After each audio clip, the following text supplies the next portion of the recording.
많이 덥죠. 덥고 힘듭니다. 우리가 육신이 있기 때문에 제가 어저께 대구를 갔다 왔는데 대구에 딱 내리니까 이 김해하고 온도 차이가 한 2, 3도가 나요. 그 낮에 이렇게 차에서 딱 내리니까 머리가 그냥 뜨겁더라. 굉장히 이 대구가 진짜로 덥구나 하는 것을 실감을 했는데 김해가 정말 덥다고 생각했는데 또 대구를 가니까 대구는 또 더 더워요. 여기 있는 사람 어떻게 사나 이런 생각을 했습니다. 근데 제가 오늘 이렇게 말씀을 드리려고 하는 것은 정말 우리가 이렇게 강단을 통해서 권면이나 여러 가지 또 책망이나 여러 가지 이런 말씀들을 많이 듣지만 위로의 말씀을 또 많이 이렇게 들어야 되는데 듣지 못할 때가 있어요. 그래서 우리 그 형님 중 한 분이 저에게 그런 이야기를 했어요. 제발 좀 위로의 말씀을 좀 전해달라 이런 말씀을 하시더라고. 그래서 내가 이렇게 기도하는 가운데에 주님이 무슨 말씀을 주실까 하고 말씀 부탁을 받고 이렇게 기도하는 가운데에 주님이 주시는 것이 시편 23편 말씀을 제게 주시더라고요. 그래서 시편 23편 말씀은 예수를 믿는 정신과 의사한테 가면 이 정신과 처방을 어떻게 해주냐, 정신과 약을 주는 게 아니고 시편 23편 말씀을 딱 적은 구절을 이렇게 주면서 매일 이것을 100번 읽으시고 묵상하시고 기도하시라. 그러면 그 우울증에서 그 정신적인 어떤 고통에서 벗어날 수 있다. 이런 이야기를 한다고 합니다. 제가 예전에 한번 이 30대 중반 이후에 우울증 정도까지는 아닌데 우울증 같은 이런 걸 알은 적이 있어요. 왜냐하면 그때 굉장히 몸이 안 좋았습니다. 그래서 이러다가 죽을까 하는 이런 생각이 들으니까 굉장히 마음이 이렇게 우울해지더라고요. 그러면서 이유 없는 이러한 고통이 있더라고요. 그래서 조금만 걸어도 숨이 차고, 그런데 병원에 가면 전혀 이렇게 진찰을 해도 나타나질 않아요. 그래서 너무 답답한 거예요. 아니, 병원에 가도 변명이 나타나야 뭐 약을 먹든지 치료를 하든지 해야 되는데 변명이 나타나질 않고 나는 내 몸은 그냥 상태가 죽을 것 같고, 그러니까 참 마음이 힘들었어요. 그런 마음이 힘드니까 뭐냐면 마음에 이러다가 죽겠다 하는 이런 생각이 들어오니까 믿음이 연약해지더라고. 그러니까 뭐냐면 내 마음에 우울한 이러한 마음이 생기면서 우울증 같은 것이 생겨서, 그래서 이 병원 저 병원 찾아다니다가 아무래도 대책이 없는 거예요. 그래서 정신과를 한번 갔어요. 그 정신과를 가서 정신과에 이제 상담을 받았는데 별 거기 없어서 약을 주는데 약을 한 번 먹었는데 못 먹겠는 거예요. 그래서 주님 어떡합니까 하고 이제 기도하고 있는데 이 시편 23편 이 말씀을 주님 주시는 거예요. 그래서 이 말씀을 계속 묵상을 했고, 그리고 정말 때가 시간이 있을 때마다 이 말씀을 곱씹고 이러면서, 그래서 이제 운동을 하기 시작했습니다. 운동을 하기 시작하니까 운동을 하러 가면서 이 말씀을 가지고 이렇게 곱씹으면서 여호와는 나의 목자시니 내게 부족함이 없으리로다. 이 말씀을 이렇게 곱씹으면서 산을 올랐습니다. 처음에는 그래서 한 50m 이렇게 가니까 숨을 차고, 그 이제 한 일주일 정도 되니까 100m 정도를 갈 수 있었어요. 그래서 이제 한 달, 두 달, 1년이 되니까 이제 몸이 이렇게 회복되는 것을 볼 수 있습니다. 여러분들이 건강하려고 하면 걸으세요. 그죠? 이 걸으라는 이야기 많이 듣죠? 그래서 여러분들이 건강하시려고 하면 운동하라 하는데, 제가 볼 때는 이 걷는 것이 굉장히 좋은 것 같아요. 그래서 저도 잘 실천을 못하지만 어쨌든 이 걸으시는 것이 굉장히 정신적으로도 건강에 유익하고 또 육신적으로도 굉장히 건강에 유익한 걸 볼 수 있습니다. 그래서 우리가 믿음으로 살잖아요.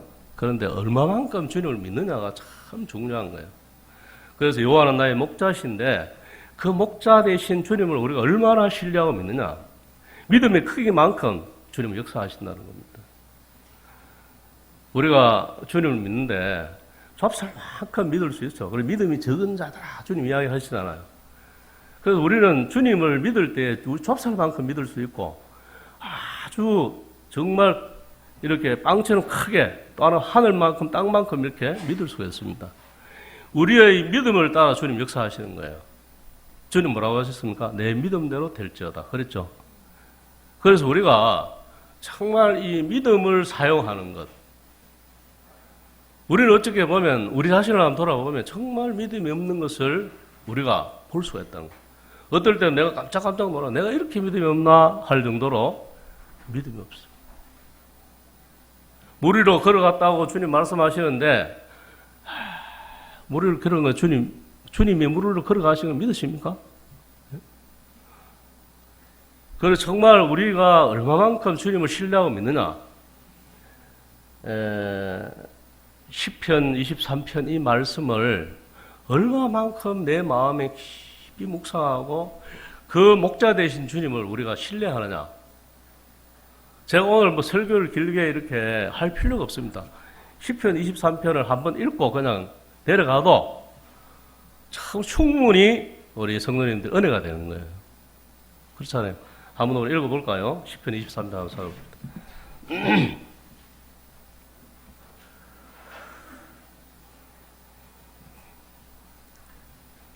교도하도록 하겠습니다. 제가 한 절 읽고 우리 성도님도 한 절 읽으시고 편 1절에서 6절 말씀을 교도하여 여호와는 나의 목자시니 내게 부족함이 없으리로다.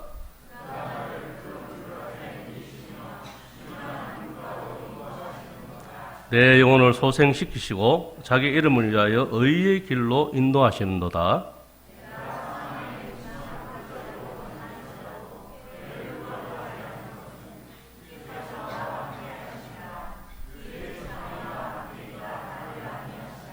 주께서 내 원수의 목전에서 내게 상을 차려주시고 기름을 내 머리에 부으셨으니 내 잔이 넘치나이다. 생의 선하심과 인자하심이 반드시 나를 따르니 내가 여호와의 집에 영원히 살리로다. 이렇게 읽어도 들어도 얼마나 좋은 이러한 말씀인지 모릅니다. 여호와는 나의 목자가 되신다. 이 시편 23편을 우리는 너무 잘 알고 암송도 하지만 정말 이 시편 23편이 내 마음의 믿음으로 실제가 되었느냐, 이것이 가장 중요한 거예요.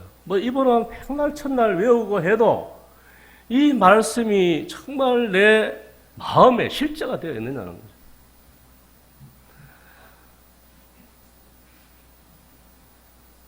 주님께서는 우리의 정말 믿음 안에서 풍요롭고 또 평안하고 즐겁고 행복한 이라는 삶을 살기를 원하십니다. 그렇잖아요. 하나님의 자녀의 자녀. 그 주님의 자녀이기 때문에 자녀가 잘못되는 것을 주님 볼 수 없는 겁니다.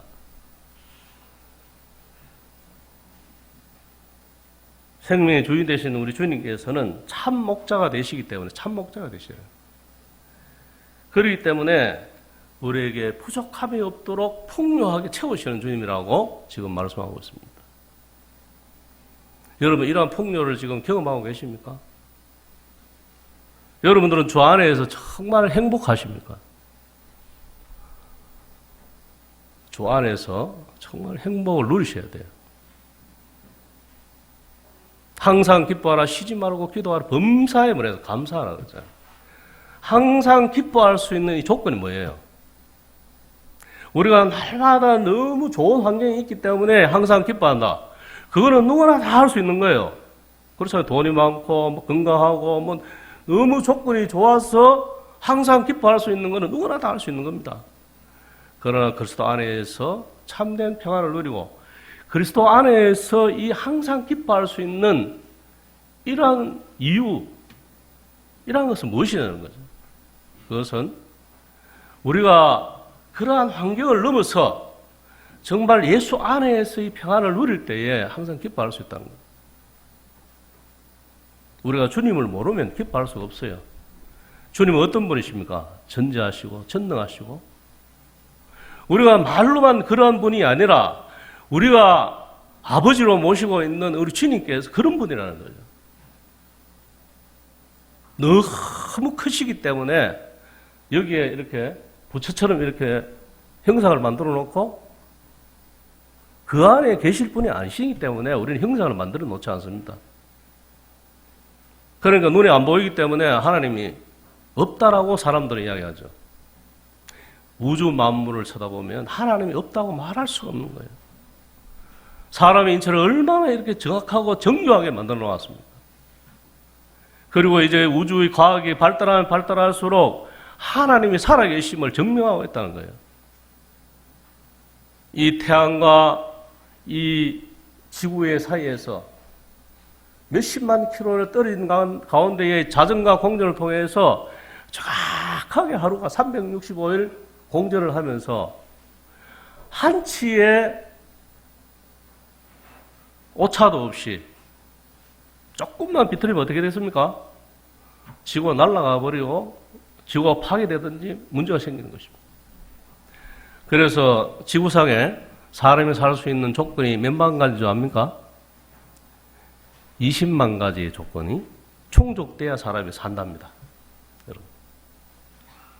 그 20만 가지의 조건을 충족시켜 놓고 이 지구에 이 정말 사랑하는 사람을 만들어 놓으신 거예요. 우리의 인체를 한번 바라보세요. 얼마나 정확하게. 제가 늘 이렇게 복음을 전할 때 잘 사용한다면은 이 머릿속에 뇌가 있어요, 뇌가. 뇌가 있는데 이 뇌에 만약에 이 뇌가 이 따끈한 이러한 해골 속에 안 들어있다고 생각해 보세요. 어떻게 되겠습니까? 예? 조금만 부딪히면 어떻게 되겠어요? 이상이 안 오겠습니까? 하나님의 그 정교하시면 말할 수가 없는 거예요. 너무 소중한 것은 이렇게 딱딱한 이 뼈 속에 안에 들어요. 심장도 마찬가지잖아요. 이 심장, 이 가장 쇄골 가운데 여기에 심장을 주님 두시는 거예요. 간이나 위는 조금 부딪혀도 괜찮죠? 얼마나 하나님 이렇게 사람을 정교하게 만드신 거예요. 이러한 자연과 이러한 인체를 생각하고 조금만 보면 하나님 살아있음을 부인할 수가 없다는 거예요. 여호와는 나의 목자시니 내게 부족함이 없다. 그 하나님이 내 아버지가 된다는 사실을 여러분들은 정말 깊이 인식하고 믿으셔야 됩니다. 자, 우리 마태복음 중 얼마나 우리를 주님께서 풍성케 하시고 정말 부족함이 없도록 채우시는지를 한번 찾아보도록. 마태복음 6장 한번 찾아보세요. 마태복음 6장으로 가서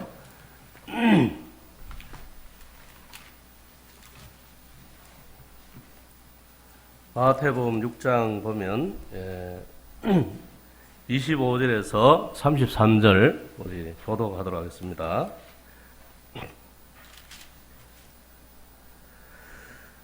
그러므로 내가 너에게 이르노니 목숨을 위하여 무엇을 먹을까 무엇을 마실까 몸을 위하여 무엇을 입을까 염려하지 말라. 목숨이 음식보다 중하지 아니하며 몸이 의복보다 중하지 아니하냐.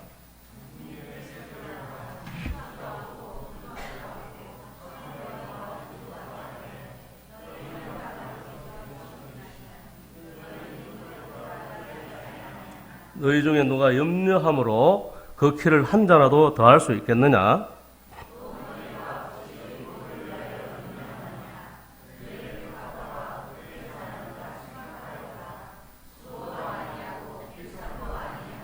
그러나 내가 너희에게 말하노니 솔로몬의 모든 영광으로도 입은 것이 이 꽃 하나만 갖지 못하였느니라.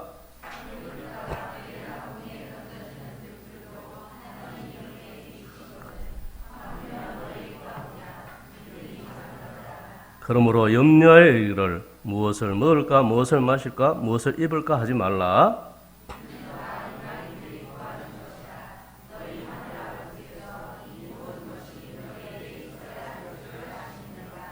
다 같이 그런즉 너희는 먼저 그의 나라와 그의 의를 구하라.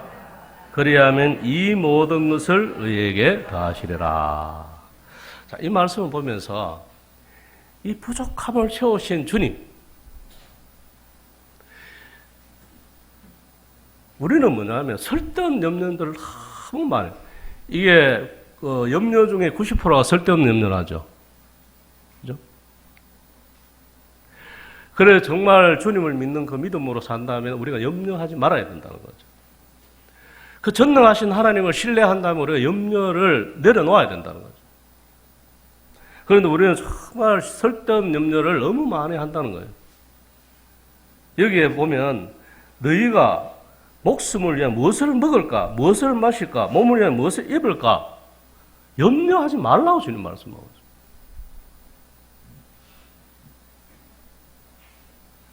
그래서 26절에 보면 공중에 나는 새를 보라. 거두지도 않고 창고에 모이지도 않은데 하늘 아버지께서 기르신다고 말씀합니다. 그런데 그 위에는 이러한 새들보다도 더 우리들이 귀하다고 주님 설명하고 있어요. 우리는 믿음으로 살지 않습니다. 믿음으로 우리는 주님으로 대접하지 않는다는 것이죠.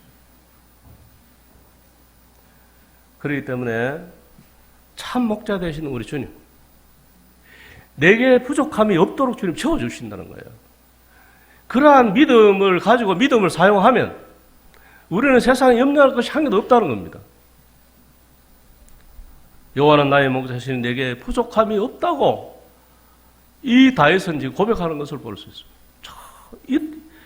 이때의 상황을 보면 다윗이 어떤 상황인지 정확하게 이렇게 설명이 잘 안 되어 있지만 어떤 주석에 보면 왕이 되어서 편안할 때 지은 시라고 이야기도 하기도 하고 어떤 주석에 보면 정말 사울에게 쫓겨다니고 정말 빈표가 어려울 때 이 시를 지었다고 이야기하고 정말 사울에게 쫓겨다니는 그 어려운 상황에서 시를 지었다면 이 다윗이 정말 부족함이 없었겠습니까? 얼마나 공부가 어렵겠습니까? 그런데 이 다윗은 뭐냐면 여호와는 나의 목자시니 내게 부족함이 없다고 고백합니다. 왜요? 그러한 전능하신 하나님을 신뢰했기 때문에 그러한 하나님을 바라보고 믿었기 때문에 내가 그 공고한 가운데 있을지라도 주님이 어떻게 하실 것을 믿기 때문에 종국에는 어떻게 될 것을 믿기 때문에 그렇게 고백할 수 있다는 거예요. 여러분들의 믿음은 현세에 있는 것이 아닙니다. 그렇잖아요. 우리는 내세를 바라보고 있는 거잖아요. 지금은 고난이 있고 지금 어려움이 있어도 우리는 정말 주님이 오실 것을 고대하고 믿는 것입니다. 또 아니면 우리가 정말 주님의 나라에 갈 것을 고대하고 믿는 것입니다. 그래서 정말 풍성하게 채우시는 풍성한 그 나라에 갈 것을 우리가 고대하고 있는 것입니다. 그런데 믿음의 생활을 한다고 하면서도 날마다 세상의 염려와 세상의 것들 때문에 어려워하는 그런 저와 여러분들을 보면 얼마나 주님께서 어떤 면에서 한심하게 생각하시겠습니까? 여기 보면 염려함으로 무엇을 마실까 무엇을 입을까 염려하지 말라. 이 모든 것은 뭐라 했습니까? 다 이방인들이 구하는 것이라고 말씀하고 있어요. 그리고 33절에 그러면 먼저 그의 나라와 그의 의를 구하라. 그리하면 이에 모든 것을 너에게 더하여 주신다고 주님의 약속이셔요. 뭐라고 했습니까? 먼저 그의 나라와 그의 의를 구하라. 하나님의 나라를 구하고 하나님의 나라에 내 마음이 있고 정말 주님을 존중히 여기고 주님을 사랑하고 주님을 위하여 살면 세상의 어떤 것들은 다 주님께서 채워주시고 주님께서 채워주실 뿐 아니라 풍성케 해주신다고 약속하고 계시는 거예요. 그런데 우리는 이런 믿음대로 믿음을 사용하지 않습니다. 내 생각대로, 내 깨대로, 어찌하든 간에 내 육신대로 이렇게 하려고 할 때에 우리가 빈핍과 공과 어려움을 당한다는 거죠.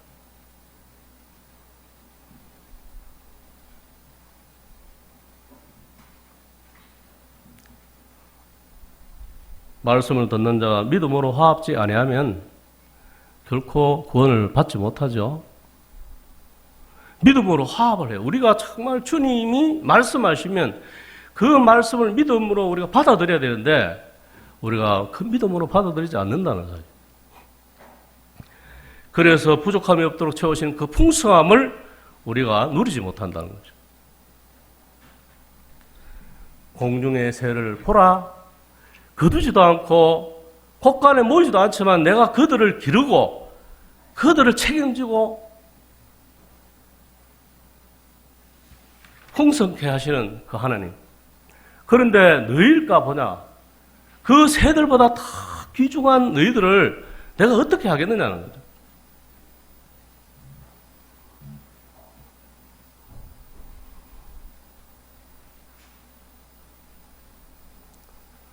그래서 주님이 뭐라고 했습니까? 믿음이 적은 자들아. 믿음이 적은 자들아고 말씀하셨습니다.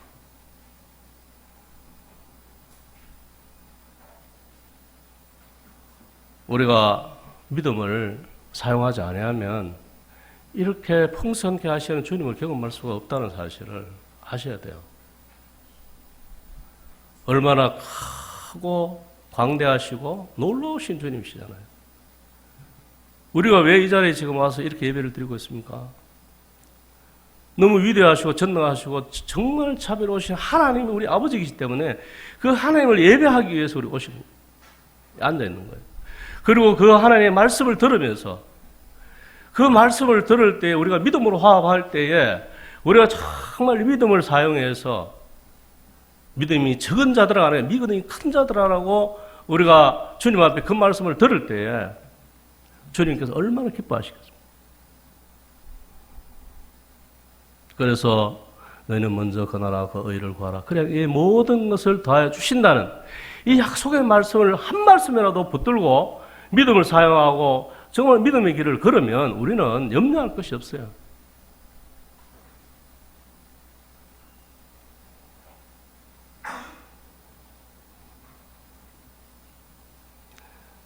우리는 세상적인 원리를 따라가서는 안 됩니다. 세상은 열심히 모아야 되죠. 열심히 욕심을 내야 됩니다. 그래야지 부자가 됩니다. 그래야 세상에서 잘 살 수 있어요. 그런데 세상의 원리를 따라서 한번 살아보세요. 정말 영적인 원리를 따라 사셔야 돼요. 비 올 때 채워주시는 주님. 그리고 정말 하늘 나라를 위해서 우리가 정말 헌신될 때에 주님께서 은혜를 베풀어 주신다는 거예요. 저는 그런 것들을 하나도 경험합니다.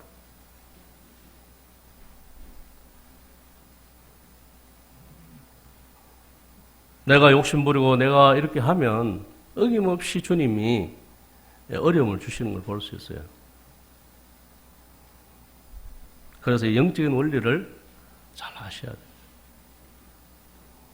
우리가 정말 부족하다고 느낄 때에 주님께서는 어김없이 채워주시는 풍요하게 풍성하게 채우시는 주님을 여러분들은 믿음으로 통해서 경험하셔야 된다.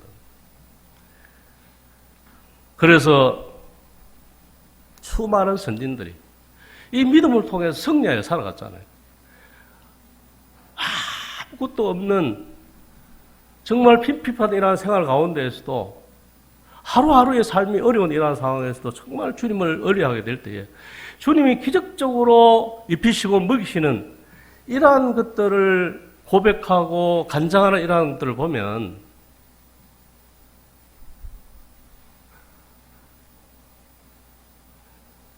이천 명의 과를 먹이고 입힌 과의 아버지 누굽니까? 예? 누구다? 내가 금방 기억이 잘, 조지 뮬러. 예, 조지 뮬러. 그분이 하는 이 간증집을 한번 읽어보세요. 어떻게 사셨는지. 어떨 때는 2,000명을 먹여야 되는데, 정말 한 톨의 살도 없었던 거예요. 그런데 염려하지 않고 주님 앞에 기도하게 될 때에 어떤 일이 일어났다 했습니까? 잘 가던 빵차가 그 고아원에 그 담벼락을 부딪혀가지고 그래서 다시 그 빵 한 차를 그 고아원에 주고 가서 그날도 그 2,000명이 되는 고아가 한 끼도 굶지 않고 넘어갔다는 이러한 고백을 하는 걸 볼 수 있습니다. 2,000명의 고아를 하루도 굶게 하지 않고 주님께서 먹이시는 거예요. 주님께서. 우리는 뭐냐면 믿음으로 기도하시는 거예요. 우리는 믿음으로 기도할 때 그렇게 하시는 거예요.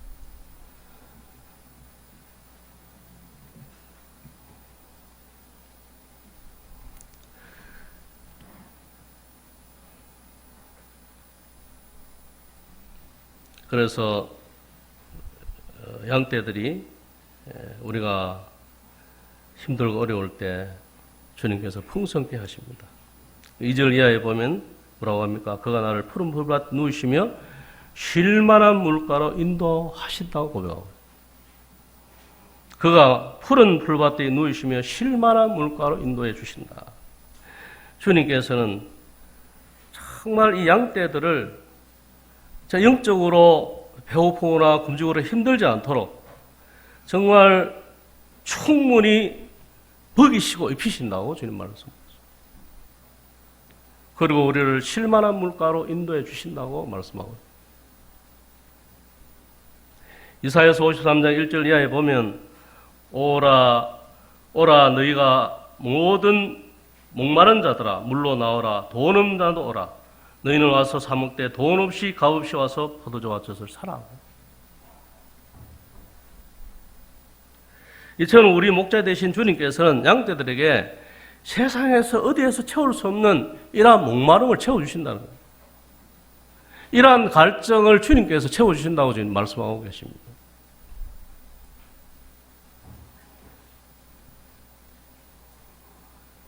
세상에 어떤 갈증이 무엇입니까? 세상 사람들은 동해나 명예나 권력 이러한 것들로 통해서 이 영혼의 갈급함을 채우려고 채우지만은 채울 수 없는 이러한 영적인 이 갈급함을 우리 주님 앞에 올 때에 주님께 채워주신다는 거죠.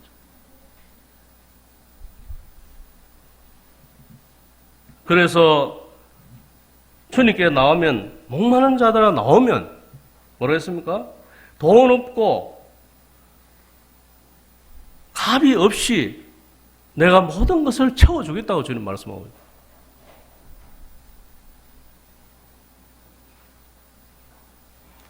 그래서 우리는 이 갈급함에 주님 앞에 나올 때에 주님께서 말씀을 통해서 우리 갈급함을 주님 채워주신 것을 경험할 수 있습니다. 주님의 말씀을 통해서 이 갈급함에 채워질 때에 우리는 이러한 세상적인 것에 우리가 마음을 두지 않습니다. 그래서 영적인 이러한 해갈 가운데에서 우리가 풍성함을 누린다고 주님 말씀합니다. 3절 이하에 보면 내 영혼을 소생시키시고 자기 이름을 위하여 의의 길로 인도하신다고 또 말씀해 주고 있습니다. 뭐라고 했습니까? 내 영혼을 소생시키시고 자기 이름을 위하여 주님의 이름을 위하여 우리를 소생시켜 주시고 의의 길로 우리를 인도해 가신다는 이런 약속의 말씀을 주님 말씀하고 있습니다. 그래서 주님 이름 때문에 우리를 소생시키시고 주님 이름 때문에 우리를 의의 길로 인도해 가시는 주님을 우리가 믿으셔야 됩니다.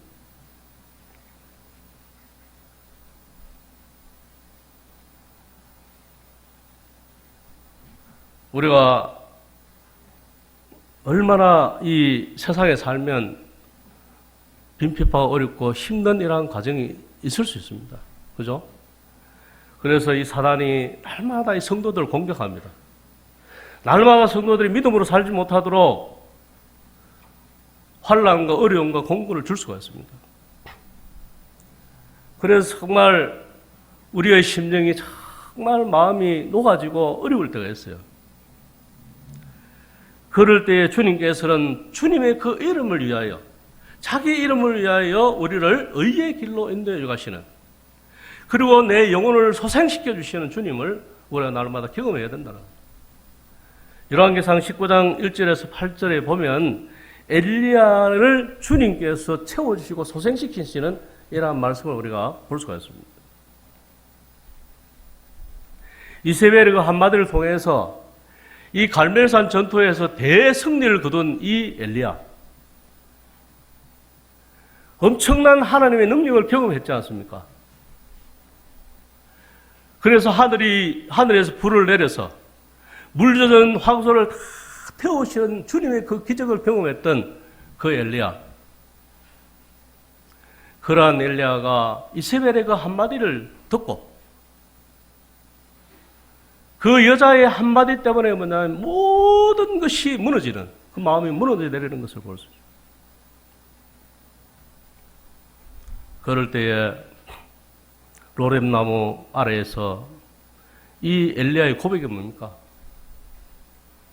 주님, 나를 죽여주십시오. 얼마나 마음이 궁핍하고 힘들었으면 나를 죽여달라고 할 만큼 이 한마디로 말미암아 이 이세벨의 한마디를 통해서 이 엘리야가 이 마음이 무너졌던 걸 보세요. 자, 우리 한번 찾아볼까요? 열왕기상 19장 1절에서 8절 말씀. 주님이 이러한 엘리야를 어떻게 소생시키는지.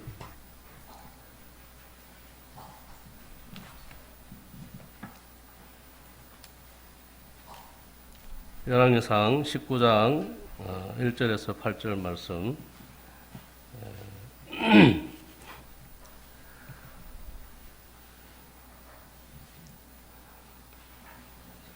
교도하도록 하겠습니다. 아합이 엘리야에 행한 모든 일과 그가 어떻게 모든 선지자를 칼로 죽였는지를 이세벨에게 말하니,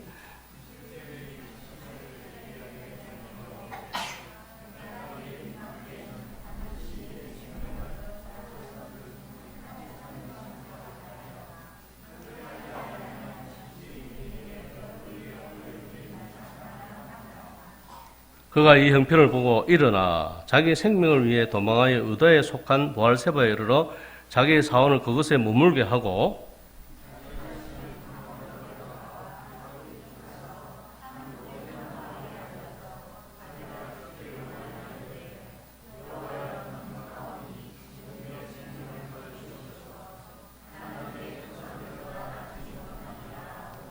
로뎀나무 아래에서 누워 자더니 천사가 그를 어루만지며 그에게 이르시되 일어나서 먹으라 하는지라.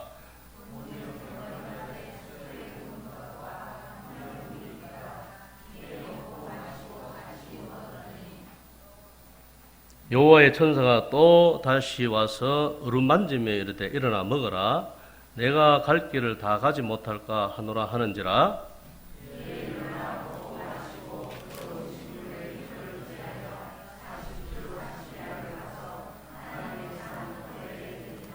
예. 자, 이 보면 3절 이하에 뭐라는 거예요? 그가 이 형편을 보고 이스벨이 뭐라고 합니까? 그에게 하지 아니하면 신들이 내게 벌 위에 벌을 내리겠다.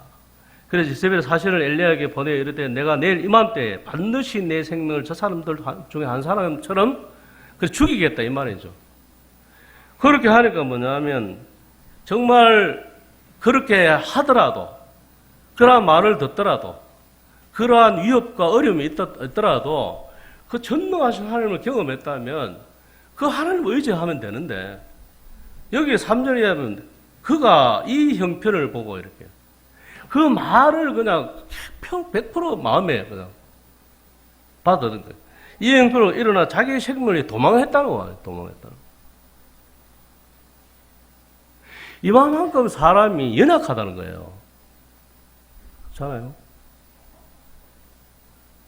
위대한 선지자 엘리야, 갈멜산 전투에서 850명의 거짓 선지자들과 그 엄청난 사건을 경험했던 이러한 엘리야가 이세벨에 단 한마디 죽이겠다는 이 한마디 때문에 그 한마디에 그냥 충격을 받은 거예요.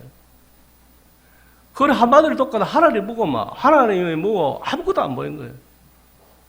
그래서 뭐냐면 그 형편을 보고 도망했다는 거예요. 도망해. 하나님이 보면 얼마나 정말 힘들게 해서 하나님 보실 때.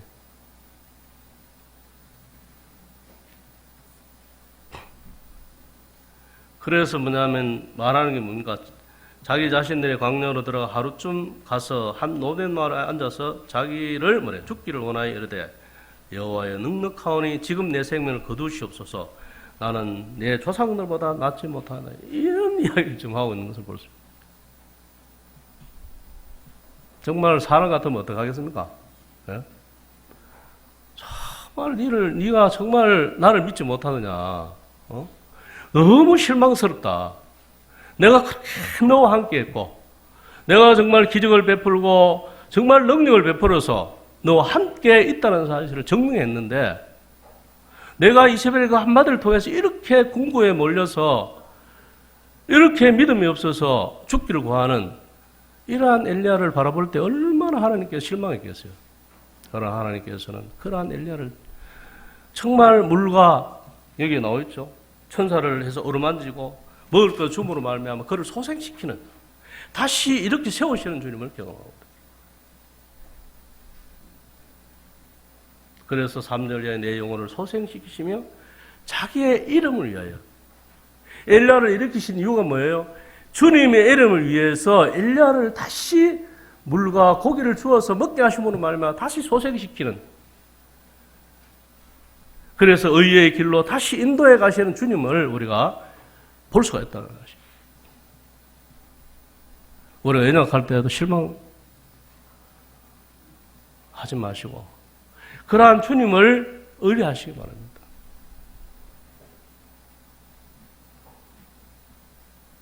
우리도 이럴 수가 있어요. 우리도 단 한마디 들을 때 우리가 이렇게 엘리야처럼 무너질 수 있습니다. 그러나 주님께서는 주님의 이름을 위해서 그를 소생시키시고 의의 길로 이끌어 가시는 이러한 하나님을 우리가 신뢰하셔야 된다는 거예요. 그리고 4절 이하에 보면 내가 사망의 엄침한 골짜기로 다닐지라도 해를 두려워하지 않을 것은 주께서 나와 함께 하시므나 주의 지팡이와 막대가 나를 안위하시나이다라고 고백하고 있습니다. 이 얼마나 정말 이 다윗의 하나님을 향한 이러한 이 고백이 아름다워. 내가 사망의 엄침한 골짜기로 다닐지라도 해를 두려워하지 않을 것은 주께서 나와 함께 하신다는 거예요. 내가 어떠한 위경 가운데 어떠한 사망의 골짜기로 다닐지라도 주님이 나와 함께 하시면 염려가 없다는 사실이에요. 여러분들 어려움 당하고 있습니까? 여러분들 정말 고난의 길을 걷고 있습니까? 이러한 고난의 골짜기 가운데 누가 함께하고 있다고요? 주님께서 함께하고 있다는 거예요. 주님이 다 알고 계신다는 거예요. 여러분들의 그 공경함과 어려움과 환난을 주님께서 알고 계신다는 거예요. 그러면 우리가 이길 수 있잖아요. 알고 계신 주님이 어떤 분이십니까? 그분은 하나님이시고 전능하신 분이신 그러한 분께서 합력하여 선을 이루어 가십니다. 여러분들이 질병 가운데 있다든지, 여러분들이 사업에 어떠한 실패와 어려움 가운데 있다든지, 어떠한 공경과 어려움 가운데 있다 할지라도 주님이 다 알고 계신다는 거예요. 그래서 사망한 음침한 골짜기로 다닐지라도 뭐랄까 해를 두려워하지 않을 것은 주께서 나와 함께 가시고, 그 다음에 주의 지팡이와 막대기가 나를 안위해 주시는 것을 볼 수 있습니다. 여러분,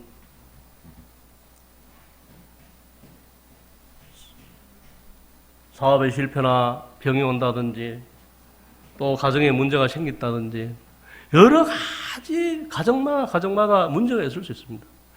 기도의 제목이 다 있죠, 여러분들. 그런데 여러분들 걱정하지 마십시오. 염려하지 마십시오.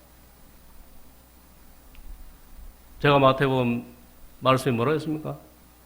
공중에 나는 새를 보라. 그 새도 내가 먹이시고 입히시는데 너희일까 보냐고 말씀하고 있습니다. 어떠한 공경과 어려움과 환난이 있다 할지라도 정말 우리의 시선이, 우리의 믿음이 전능하신 하나님을 바라볼 수만 있다면 그러한 그놈에 계시는 주님을 우리가 믿을 수만 있다면 주님께서 그 모든 것을 다 해결해 주신다는 거예요.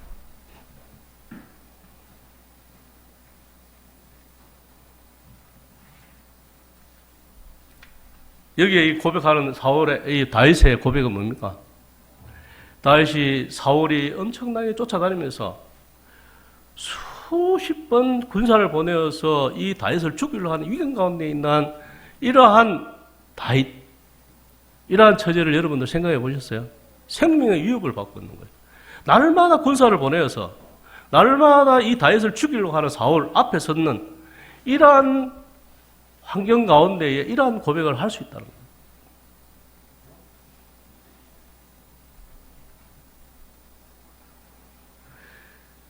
그래서 우리가 신앙생활을 하면 이러한 어려움을 당할 수 있습니다.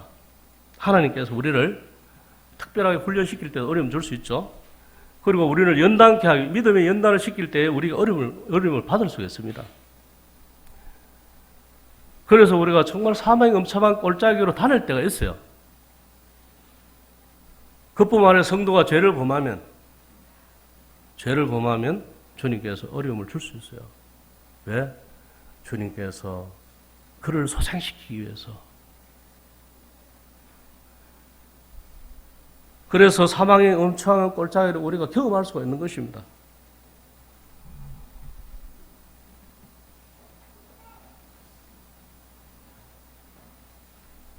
사무엘하 7장 14절 이하에 보면 이 하나님께서 솔로몬에게 말씀한 건데 이런 말씀입니다. 나는 그에게 아버지가 되고 그는 내게 아들이 되리니 그가 만일 죄를 범하면 내가 사람 매와 인생 채찍으로 징계하리니와 라고 하는 말씀이 있습니다. 이 하나님께 솔로몬이 엄청난 축복을 하셨어요. 그러나 그 솔로몬에게 하나님께서 뭐라고 말씀하셨습니까? 나는 그에게 아버지가 되고 그는 내게 아들이 되지만 그러나 그가 만일 죄를 범하면 내가 사람의 매와 인생 채찍을 통해서 그를 징계한다고 하신다. 우리가 정말 그리스도인으로서 정말 하나님의 사람으로 또 성도로 살아가지만 때때로 우리 욕심을 따라서 우리의 연약함 때문에 우리가 죄를 범한다더니 연약함 가운데 있을 수 있습니다. 허물 가운데 있을 수 있다는 거죠. 그럴 때 주님께서는 이 말씀을 먼저 보내시는 것입니다.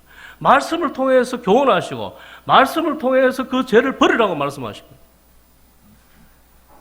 그럴 때에 그 말씀을 듣지 않을 때에 주님께서는 근실하게 징계하신다는 거예요. 고통을 주신다는 겁니다. 아이들이 말을 안 들으면 어떻습니까? 처음 말로 하죠, 그죠? 이렇게 하면 안 돼, 그러면 안 돼, 이렇게 이야기하잖아요. 그런데 이 말귀를 못 알아둬요, 애가. 그럼 어떻게 해야 되겠습니까? 매를 대는 것입니다. 그래서 왜냐하면 그것이 나쁘기 때문에, 그렇게 하면 안 되기 때문에 아비의 마음을 가지고 정말 애를 근실하게 징계하는 것입니다. 왜 그렇게 하지 않게 하게. 정말 잘 키우기 위해서 그렇게 하신 거예요. 그래서 사람의 매 있죠. 사람의 매. 인생의 채찍을 통해서 우리를 근실하게 징계하시는 주님. 우리가 그 맞을 때 아프지만 그러나 뭐냐면 그 주님의 사랑을 우리가 생각하셔야 돼요.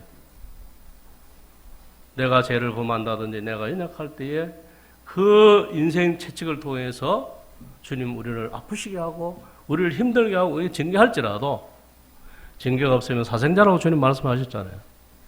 정말 예수 안에 있는 예수 생명 가운데 있는 사랑하는 자녀들은 하나님께서 근실하게 징계하신다는 거죠. 말씀을 따라 행하지 않을 때, 말씀을 분주순종할 때에, 죄를 범하게 될 때에 주님은 징계하십니다. 그럴 때 아프지만 주님 앞에 다시 한번 주님 앞에 부복하여 정말 주님의 은혜를 구하는,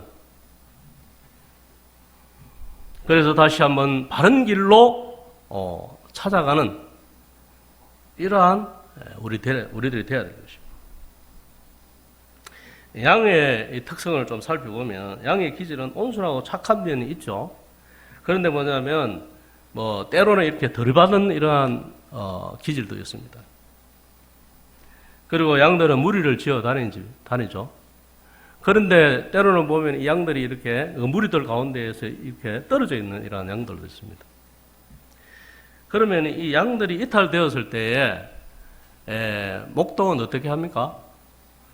이 지팡이를 가지고 이렇게 흩어가지고 양들 무리 가운데 이렇게 있도록 이렇게 만들어가죠. 그리고 이 양들을 사랑하는 목자는 이 양이 무리들 가운데 떨어져 있으면은 그 무리들 가운데 떨어져 있는 양은 항상 뭐냐면 이 사자나 하이에나나 늑대의 표적이 되는 것입니다. 영적으로 살펴보면은 이 교회의 무리 가운데에 떨어져 있어 이렇게 생활하면은 항상 뭐냐면 이단이나 어떠한 사단의 어떠한 그 표적이 된다는 사실은.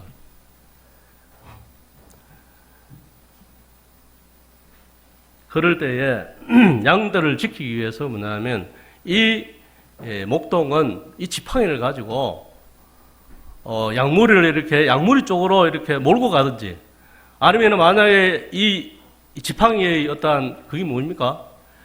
사자나 늑대나 이런 것들이 만약 양을 공격할 때에 이 목동은 정말 자기 생명을 다해서 그 양을 지키는 것입니다.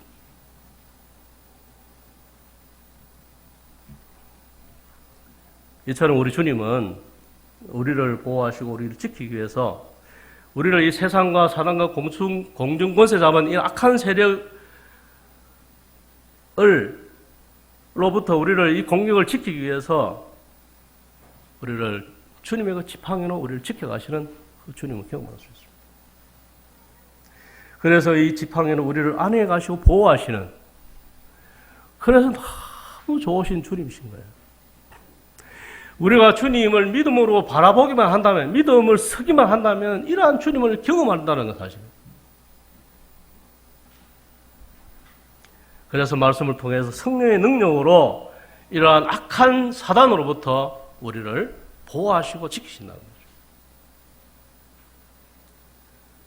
5절 이하에 보면 주께서 내 원수의 목전에서 내게 상을 차려주시고 기름을 내 머리에 부으셨으니 내 잔이 넘치나이다. 이러한 고백을 다윗이 하는 것을 볼 수 있습니다. 내 원수의 목전에 뭐라고요? 내게 상을 차려주시고 옛날 성경에 내게 상을 베푸시고 이렇게 나오는데 이게 내 원수의 목소리로 내 상을 차려주시고 기름으로 내 머리에 부으셨으니 내 잔이 넘치나이다라고 고백하고 있습니다. 목자장 되신 우리 주님께서는 양떼들이 정말 힘들고 어렵고 이러한 위경 가운데 있는 이러한 양떼를 보게 될 때에 정말 그 말씀을 통해서 우리를 지키시고 보호하실 뿐 아니라 정말 그러한 주님을 우리를 그러한 원수의 목전에서 우리를 위로하시고 세우시는 이러한 주님을 우리가 경험할 수가 있다는 거죠. 여기 뭐라 했습니까? 내 원수의 목전에서 그 원수의 목전에서 주님께서 나에게 상을 베풀어 주시는 이런 것을 경험한다. 로마서 12장 20절 이하에 보면 이런 말씀이 있습니다. 내가 원수가 줄이거든 목마르거든 마시게 하라. 그리함으로 내게 숯불을 그 머리에 쌓아 놓으리라. 악에게 지지 말고 선으로 악을 이기라. 아무에게도 악으로 갚지 말고 모든 사람 앞에 선한 일을 도모하라. 할 수 있던 너희로서 모든 사람과 더불어 화목하라. 내 사랑하는 자라가 너희가 친히 원수를 갚지 말고 하나님의 진노하심을 맡기라. 기록되었을 때 원수 갚는 것이 내게 있으니 내가 갚으리라고 말씀하고 있습니다. 우리는 뭐라고 했습니까? 원수를 사랑해야 됩니다. 원수를 사랑하고 친히 원수를 갚지 않으면 뭐라고 했습니까? 주님께서 친히 갚으신다는 거예요. 그래서 원수의 목전에서 내게 상을 베풀어 주시고 내 잔이 넘치도록 주님께서 우리를 위로하시는 주님을 우리가 경험할 수 있다는 거예요. 그리스도인은 절대로 악을 악으로 갚아서는 안 됩니다. 악한 자가 우리에게 악행을 저지르려 할지라도 우리는 악은 악으로 갚지 않아야 하고 악을 선으로 우리가 갚을 때에 주님께서 친히 그 악을 갚으신다는 거죠.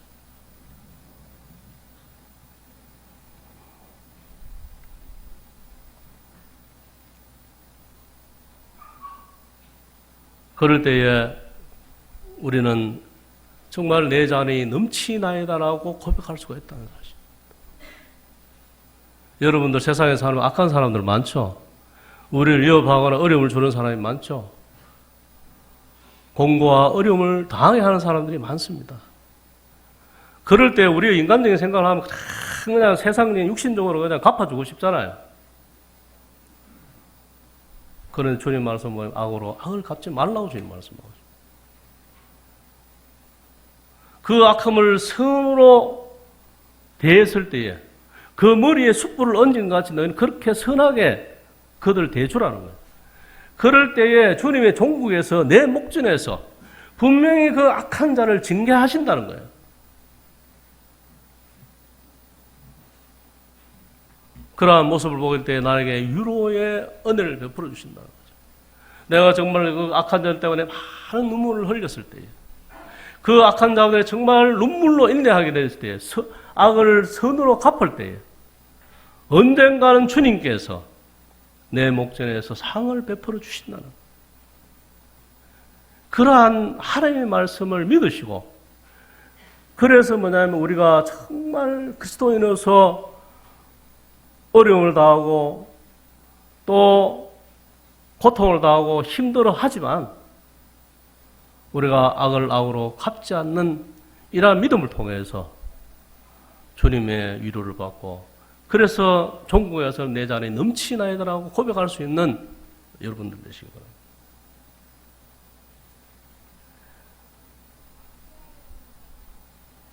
그리고 목자장이신 주님께서는 양떼를 절대로 포기하지 않습니다. 정말 우리 목자가 되는 주님께서는 정말 이 양떼를 위해서 목숨까지 버리는 이러한 참 좋으신 목자 되신 주님. 그러한 주님을 우리도 본받아야 되지 않겠습니까?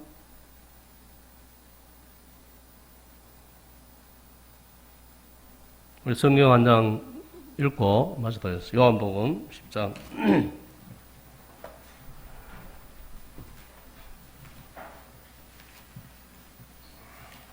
요한복음 10장입니다.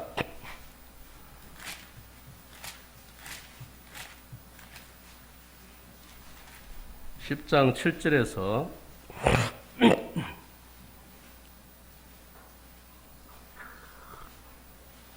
7절에서 15절 말씀 우리 교도하도록 하겠습니다. 우리 또박또박. 그러므로 예수께서 다시 이르시되 내가 진실로 진실로 너에게 말하노니 나는 양의 물이라.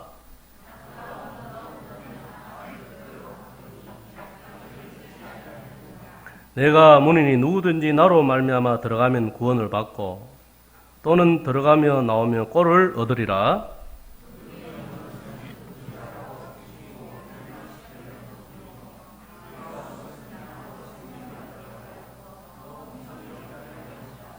나는 선한 목자라. 선한 목자는 양을 위하여 목숨을 버리거니와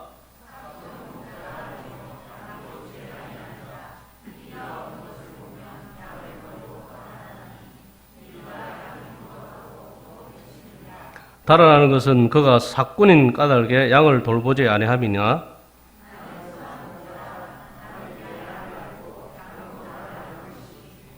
자, 우리 다 같이 읽겠습니다. 아버지께서 나를 아시고 내가 아버지를 아는 것 같이 나는 양을 위하여 목숨을 버리노라. 예. 이 말씀이 결론입니다. 이 말씀이 뭐라고 했습니까? 양을 위하여 목숨을 버린다는 거죠. 목자, 참 목자 되신 예수 그리스도. 주님께서는 이 양떼들을 위해서 목숨까지 버리신다는 거죠. 목숨을 버려서 우리를 사랑하시는 주님 무엇이 아까워서 안 주겠습니까? 여러분들이 믿음으로 그분을 대하지 않기 때문에 이러한 시편 23편의 말씀이 우리의 믿음으로 우리가 그것을 받지 못하는 것입니다. 여호와는 나의 목자시니 내게 부족함이 없도록 채우시는 이러한 주님을 우리가 경험하지 못한다는 사실. 바다에 한번 가보십시오. 얕은 물가에 가면 절대로 시면을 볼 수가 없습니다. 깊은 바다의 속을 들어가면 어떤 현상이 일어납니까? 정말 기이한 어떠한 바다 속을 볼 수 있는 것입니다. 날마다 그냥 그 바다에 그 얕은 물가에서만 놀면 그냥 조개나 죽고 별 볼 일 없이 그냥 사는 거예요. 믿음 생활 하는 사람 마찬가지입니다. 여러분들 날마다 그냥 그 바다에 그 물가에서만 놀다가 그냥 인생 마치겠습니까? 정말 어려움이 올 때 눈물로 주님 앞에 기도하고. 여러분, 대한민국이 지금 어려워요. 여러분 기도하고 있습니까? 예? 유엔세로부터 얼마나 많은 지금 어려움 당하고 있습니다. 우리 머리 위에 지금 핵을 얹어놓고 지금 살고 있어요. 얼마나 지금 위협하고 있습니까? 핵을 만들어 놓고. 얼마나 위험한지 모릅니다, 여러분. 하나님이 한시 1초도 하나님 지키지 않으면 우리나라 엄청난 고통을 당할 수밖에 없습니다. 그렇잖아요. 여러분 한번 상황을 한번 생각해 보세요, 지금. 머리 위에는 지금 핵을 쥐고 있죠. 그 다음에 중국과 러시아와 일본과 미국은 그 거대한 군사력을 통해서 우리를 위협하죠. 이 작은 나라가 어떻게 살아남겠어요? 여호와는 나의 목자시니 내게 부족함이 없다는 이 말씀이 없으면 우리는 살아갈 수가 없는 거예요. 그러나 우리는 이 나라와 이 민족을 기도하셔야 됩니다. 여러분, 정말 이 나라를 위해서 기도하십시오. 그리고 가정을 위해서 기도하시고, 그리고 교회를 위해서 기도하십시오. 교회를 위해서. 특별히 교회를 위해서 기도하셔야 돼요. 교회가 세상 가운데 타락하지 않도록, 성도들이 세상 가운데 타락하지 않도록, 정말 어김없이 이 성도들이 세상 가운데 타락하면 주님께 증거하십니다. 성경을 보시면 알잖아요. 이스라엘 민족을 한번 보세요. 소선지서를 보면은 이스라엘의 멸망 가운데에 있을 때에 그 멸망 가운데 있는 이유가 뭡니까? 그 이스라엘 민족이 하나님은 하나님 인정하지 않아요. 말라기서 한번 보세요. 내가 아버지일진데 공경함이 어디 있느냐? 하나님을 공경하지도 않습니다. 하나님을 경외하지도 않습니다. 그럴 때 하나님께서 어김없이 이스라엘 민족을 징계하는 것을 볼 수 있습니다. 이 위험한 가운데 있는 이러한 상황, 전능하신 하나님이 이 나라 이 민족을 지키지 아니하시면 우리는 한순간 이 나라가 정말 잿더미가 될 수 있어요. 저는 정말 나라를 위해서 기도하고 있습니다. 날마다 무릎을 꿇으면 나라를 위해 기도하고 있어요. 그리고 교회를 위해서 기도하고 있습니다. 정말 교회가 타락하지 않도록. 교회가 타락하면 하나님이 이 나라를 징계하시는 거예요. 그래서 다시 한번 교회가 믿음으로 소생하고 정말 믿음으로 회복하고 정말 주님 앞에 회개하고 돌이켜야 된다는 거죠. 정말 회개해야 됩니다. 그렇지 않으면 우리에게 소망이 없는 것입니다. 그래서 선한 목자 되신 주님께서 우리를 날마다 이 주님의 이 말씀의 꼴로 말미암아 채우시고 우리를 정말로 부족함이 없도록 그래서 내 자리 넘치나이다라고 고백할 수 있는 그러한 여러분들이 되셔야 되지 않겠습니까? 그래서 마지막 절에 보면 뭐라고 했습니까?